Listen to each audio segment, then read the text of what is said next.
So I'm really lucky to own two of Canon's budget image stabilised lenses, the EF-S 55-250 f4-56 IS and the EF-70-300 f4-56 IS, both of which are a choice for anyone who's got a DSLR with a kit zoom and are thinking about adding a telephoto zoom to their kit.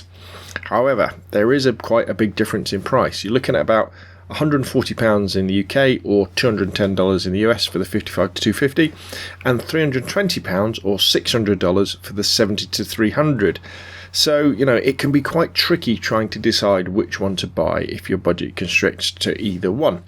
And these are probably the most important lenses you will buy, because these are the lenses that make your photographs stand out from anything taken with a smartphone or compact camera. So you need to make sure you get the choice right. Now, I've already reviewed these lenses separately and in a comparison video, and I'll put the links to that in the description below the video. But as we had our 5-year-old grandson down for a long weekend, I thought it might be useful to compare them again, especially against a fast-moving subject such as Valentino, where I'm trying to capture lots of action and the odd candid portraits as well. I'm not really into posed photographs. Well, with a 5-year-old you can't really, can you? Now, in previous tests, I've come to the conclusion that in comparisons between the two lenses, you're better off going for the 55-250, because there isn't really much difference in quality, if any at all. So it's definitely not worth upgrading from the 55-250 to the 70-300. And if I was going to buy a new lens, I'd buy the 55-250 and spend the difference on something else, like a nifty 50 1.8 prime or a flash. The only reason really to buy the 70-300 AS would be if you were thinking of going to a full frame camera in the near future. But anyways, let's take a look at the photos taken with both lenses over a couple of days. Now, these are fully edited photos, cropped and adjusted in Lightroom. I wanted to see what the finished photos would like from both lenses to give them a fair trial. And remember, these aren't photos of targets. These are photos of an excitable 5-year-old zooming around on his scooter or playing in the garden. So it's quite a challenging situation, for both lenses, challenging their focusing ability in terms of the speed and the accuracy. So let's take a look. So here we have all the edited finished photos. Remember, these are crops, they're edited. Obviously there's colours, there's black and whites, and at the top we've got the 55-250 ones. And then at the bottom we've got the 70-300 ones. It might help if you're watching this on YouTube to maximise the screen. So let's just have a look at a few of the some of the photos first. There he is falling off his scooter. 55-250. It was a nice sunny day, so I could run quite a high shutter speed. And lots of these photos, I'm more than happy with them. The 55-250 definitely excels when the subject isn't moving too fast. I was using servo autofocus, so the autofocus was tracking my subjects, but as you can probably see on some of the faster ones, it probably was struggling a little bit to keep up. But remember, a lot of these photos, they're really just about, I really like that one actually, that crop, I think that's really nice. They're really about capturing the moment, and if they're a little bit soft, if they're a little bit blurred, a little bit out of focus, it doesn't really matter. We're just about capturing that particular moment in time. So in years we can look back on these photographs and go, oh, isn't that nice? I like that one. That's like a little candid moment, picking up some stones for skimming on the beach. I really love this one. It's funny, both the lenses, the 55-250 and the 70-300, as you'll see in a minute, took a couple of really nice close-up sort of headshots, candid ones.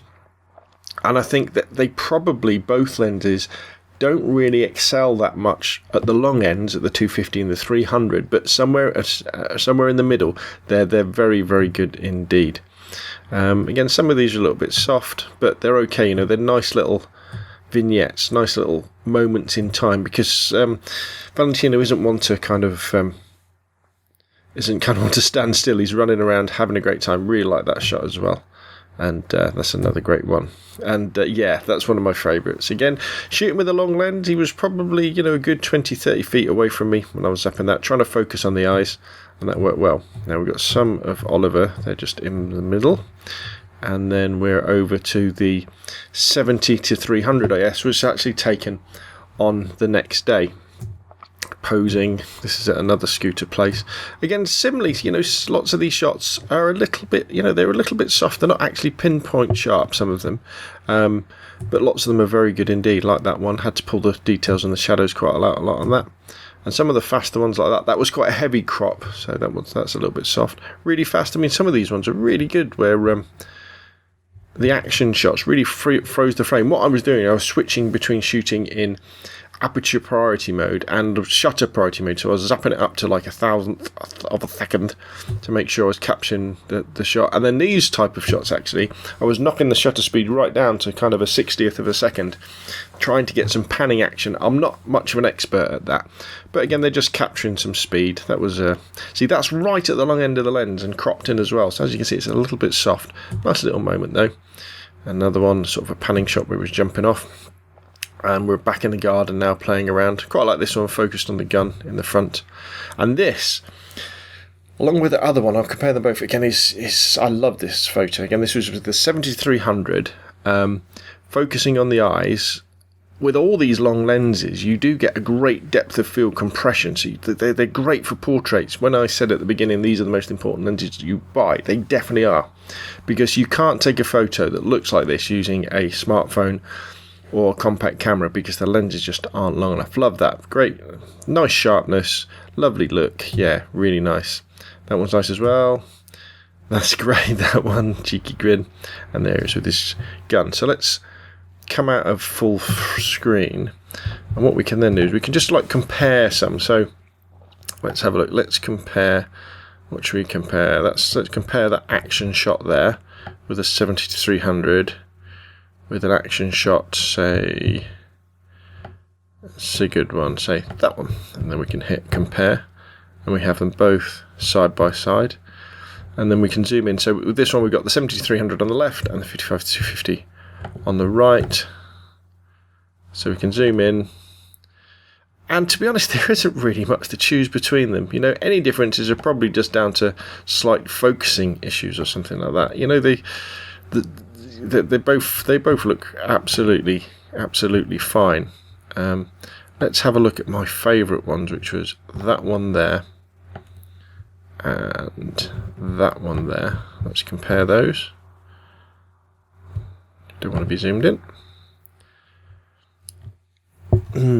This is tricky, I mean, I would have to say that of these two photos, I definitely prefer the one on the left, the 70-300 one. But the 55-250 is very good indeed. So both lenses, I'm pleased with the results. Some of the shots were a little bit soft. Undoubtedly, remember, I'm using my 600D, so it's not a professional camera, it's an amateur camera, so the focusing systems, it's not like a 7D or a 7D Mark II or something that's designed to follow sports and action really, really quickly, but it kind of does okay, and I'm happy with the results from both those lenses. But again, there is a significant price difference between the two lenses. So without further ado, let's kind of wrap up this little video. So the conclusion is not really a surprise, because overall I'd have to say that the 55-250 performed as well as the 70-300. And the 55-250 has the advantage of being cheaper and much lighter, so that it's easier to shoot with for long periods. Both lenses struggle with the faster moving action, but by taking lots of photos and using servo autofocus, and it helped to shoot on a sunny day, so the shutter speed was nice and fast. Both were more than good enough for amateur use. I'd end up by reinforcing what I've said in previous videos. The 55-250 IS is a great value for money lens, and I'd recommend it all the time to anyone who wants a budget telephoto zoom. There's no need to spend the difference on the 70-300 IS, unless of course, as I said, you're thinking about going to full frame anytime soon. Grab a 55-250 and you'll be more than happy. Well, thanks for watching, please subscribe, and I'll see you again soon.